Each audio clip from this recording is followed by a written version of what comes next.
Right after the towers fell, fireman Ray Pfeifer arrived with Engine 40. He joined the search for his fallen buddies. What we saw down there, no human should ever have to see.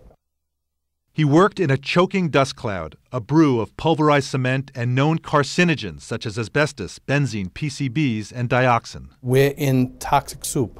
You know, who knows what you were breathing in because it was so thick.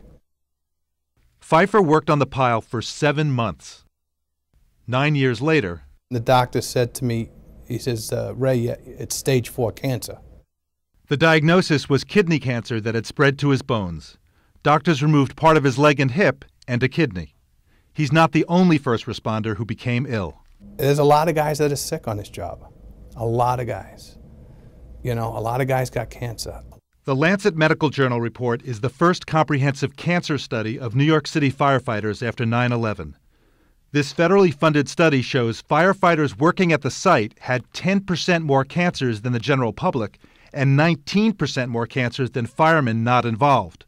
In all, there were 263 cancers among almost 9,000 exposed firefighters. This represents about up to 38 extra cancers in the 7 years that we studied. Dr. David Prezant is Chief Medical Officer of New York City's Fire Department and lead study author. Would you say that the strength of this association with cancer is mild, moderate, or strong?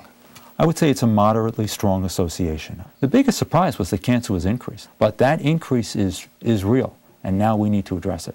An increase in several different cancers was found, and some cancer experts insist the 38 extra cases could have been by chance.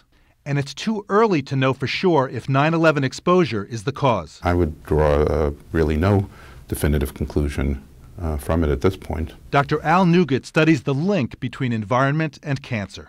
One wouldn't expect to see an elevation in solid tumors so early. 7 years is very short, and usually it takes decades. Normally, we want to see elevations in specific cancers. You don't expect something to elevate multiple or all cancers. Still, many families of first responders are convinced their loved one's exposure after 9/11 caused their cancer. Pfeifer believes his cancer, which has come back, is related to his work on the pile. Even so, he'd do it again, because he was searching for his buddies. Good friend of mine, his son, asked me, Ray, are we ever going to find my dad? This is what this kid said to me.